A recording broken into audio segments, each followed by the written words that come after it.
All right, 33 seconds left. Gate City down by 3, 44-41. Foul situation. Gate City has 18 fouls, 6 on Ridgeview. So on the next one, Gate City would be shooting 1-1. 3 fouls on four on House Right, 3 on Steele, 3 on Gerald. Gate City inbounds the basketball. Here they come now. They get the ball across the timeline. It's going to be in the hands of Macy Mullins. Macy's got it, and she looks over to Lexi. Lexi's got it now. Works over to Thompson. Thompson now, she's going to drive to the left-hand side. Gets it over to Lexi. 20 seconds left. Thompson now with the basketball. Macy's going to pull from 3. Shots up. Shots good. Tie ball game at 13 seconds left. Here comes Ridgeview. Foul them, put them on the line. You got a chance for the last second shot. Bringing it down, and they're going to get a foul on Kendall as Frazier went barreling into. Gate City's wanting a jump ball called. I really couldn't see, so. She had the ball and she fell. She was on her knees with taking a shot up, and I thought Kendall. Frazier's 3 for 4 on the night. So let's hope she goes cold here. 6.4 on the clock. Shooting 1 and 1. Little bit signal. First shot is good. 45-44. 1 point lead for the Lady Wolfpack. Again, second place on the line. Shots up and will rim in. Timeout by Ridgeview. 46-44 with 6 seconds left. Full timeout by Ridgeview. Chris, what do you think? I'm just sitting here trying to think. Glad I'm not the coach. Do you go? I would think at this point you just about have to play for overtime, unless you're absolutely wide open. But if you're Ridgeview, of course you're going to collapse on everything. You're not going to give up that. Then you're going to leave the 3 open, and we know Gate City's not afraid to pull that trigger. So again, interesting to see who's inserted here. Of course, you've got Irvin. Of course, most everybody on the team can hit the 3.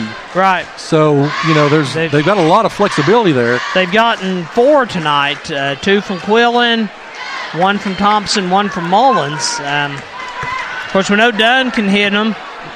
Irvin can hit them. Steele can hit them. So, if they're going to collapse in, maybe you do take the 3. Like I said, I'm glad I'm not the coach right now. Of course, they've got to get the ball in bounds. They got to go all the way. Got to go coast to coast. 6.4 seconds left. The other thing you got to consider is if they get fouled, you're on the free throw line with a chance to tie it. So Gate City takes a look at the defense, and they call for time. So you can't take them with you, so they're going to call them. 30-second timeout this time. I was going to say the way Gate City shot tonight from the free throw line, it might not be a bad strategy for Ridgeview to put them on the line. Well, yeah, if you were looking down through there. It's not great, honestly. Other than Thompson. They shot 22 times and made 11 of them, so they're right at 50%.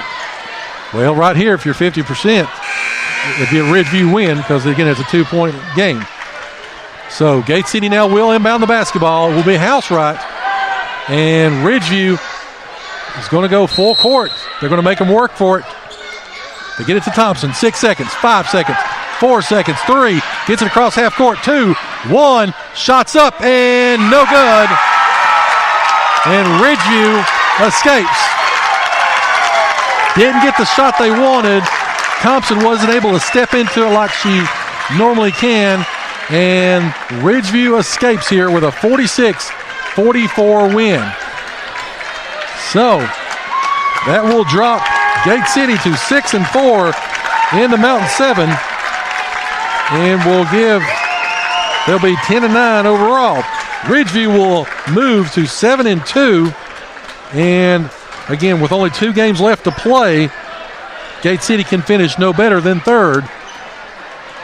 So Ridgeview can secure that top spot at this point. So Close ball game. Back and forth.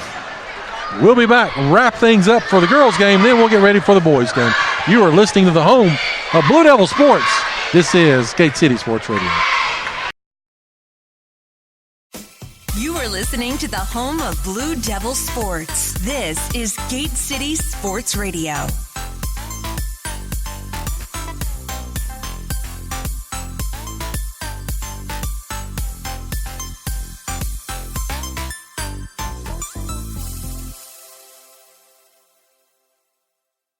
Whether you need to grab a quick bite before the game or if you're just looking for something great to eat, stop by and see your friends at the Campus Drive-In, just down the road from Gate City High School.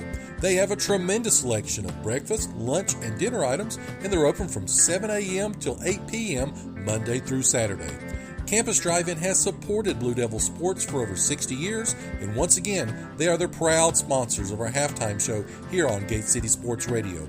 Please follow them on Facebook and place your call-in orders by dialing 276-386-3702. That's 276-386-3702.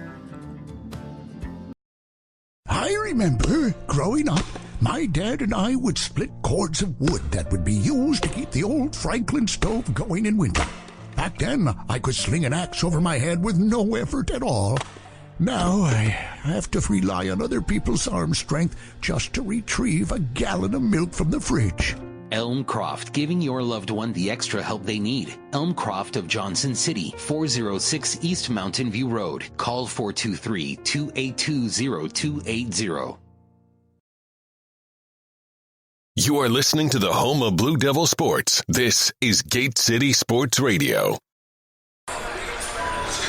So another nail biter here for the girls, and they come up just a little bit short in this one. Again, 44-42. Or excuse me, 46. Yeah, 46-44. Just came in. Union has knocked off Wise Central. So they moved to 6-4, and Gate City drops to 6-4. So anyway, Chris, what do you got stat-wise? Let's see. I have Kaylee Dunn with 2 points and a rebound. Kendall Quillen with 6 points and a rebound. Lexi Irvin with 2 points, 2 rebounds, and a steal. Sam Jarrell with 8 points, 3 rebounds, and 3 steals. Braylon Steele with 2 points and a rebound. Sarah Thompson with 13 points, 5 rebounds, 3 steals. Macy Mullins with 5 points and 2 rebounds. Brooklyn Smith with 2 points and a rebound. And Riley Housewright, 4 points, 4 rebounds. It's a total of 20 rebounds for Gay City compared to 22 for Ridgeview. Gay City didn't win the steal battle. I had them with 7 compared to 5 for Ridgeview. And Joe, I was looking, 7 jump balls. But like I've said before, the statement about 6 jump balls equaling Gay City wins, I think that's really on nights when Gay City's creating the jump balls. Tonight it was the other way around. They were definitely the aggressors. Again, Ridgeview, a very scrappy team, an extremely young team too. They lost several girls off of last year's regional finals group. And so again, Gate City comes up a little bit short, 46-44. So again, with that, the way it works out, Abingdon is off tonight. They played last night against Cave Spring. Ridgeview moves to 7-2 in conference play. Gate City drops to 6-4. Union moves up to 6-4 again off that big win they had over Wise Central. Wise Central does fall, and they are 4-6 in conference play. John Battle and Lehigh going at it right now, but those two teams have secured the 6th and 7th spot. So Gate City could fall everywhere, all the way from 2 to 4 tonight. They would be facing probably a Wise Central in the first round if things sort of hold like they are. So, again, Gate City with another opportunity on Friday night. Of course, they'll be taking on Wise Central, and they finish up with Lee a week from Friday. And then, of course, they've got the non-district game against Daniel Boone. So, Chris, overall, your thoughts? It was a good game. They just got beat.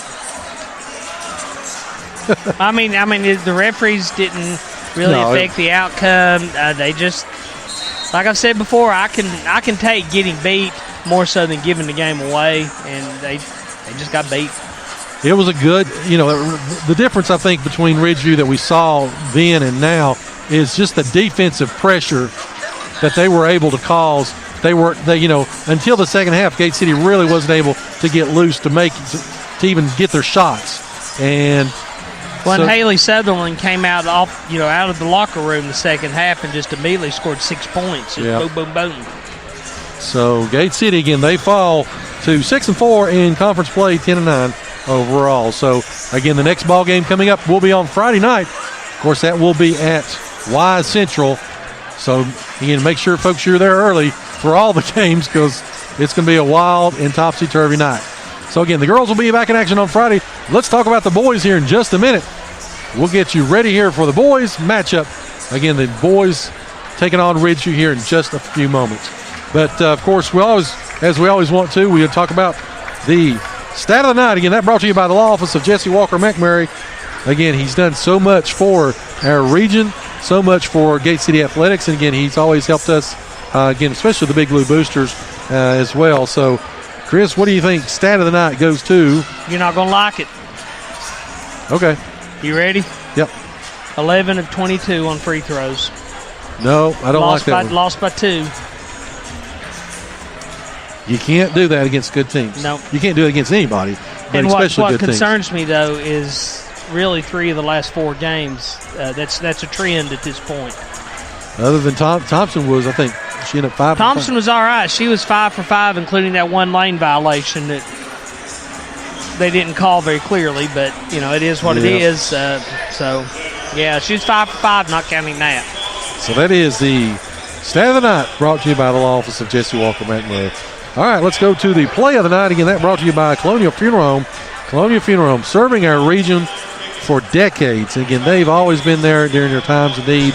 They have done a lot for Gate City Athletics. They've done a lot for the community. And again, we certainly do appreciate them for their sponsorship here. So, Chris, what do you got for the play of the night? 7:25 in the third. Thompson hits Gerald underneath for that pretty little wide-open layup. It was a good call. Again, like I said, she worked off that screen that was set by how it was beautiful. She peeled around. It worked just to perfection. It's the way you do it in practice. Indeed. It's the way you draw it up, and it worked tonight. So, again, that goes down as the Colonial Funeral Home play of the night. And let's go to the delegate Terry Kilgore, leadership player of the game. That would be who? You may question this, and it's for what I like to call the X factor, the things that don't show up in the scorebook. Sam Gerald. She got beat up all night long. She was all over the court. She knocked the ball away. She caused a couple of jump balls. 8 points. 3 rebounds, 3 steals. I'm going to Sammy. I agree with you as well. I think of 1A, I go with Kendall. She hit 2 threes. She didn't really shoot. Of course, I think she was 2 of 3 from the field, 2 of them being those threes. But again, her stats never show up. She only had the 1 rebound tonight, but again, she was everywhere. She was on the floor as well. Of course, with those 2, as we've talked about before, Gate City, when they didn't have those 2 on the floor, they were a completely different team. So, again, those will be the delegate Terry Kilgore leadership player of the game. Again, with both of them, you can't put your finger on it. Yep. But like you said, they are a different team without them in there. They are completely different. So, again, delegate Terry Kilgore in Richmond as we speak.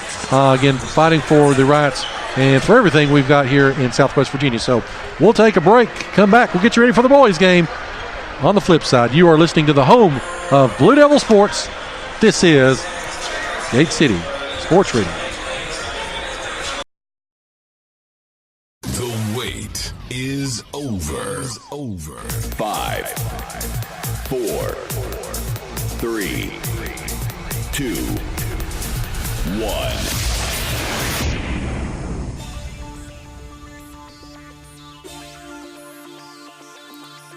This is Scott Vermillion, head coach of your Gate City boys basketball team, and you're listening to the home of Gate City Sports. This is Gate City Sports Radio.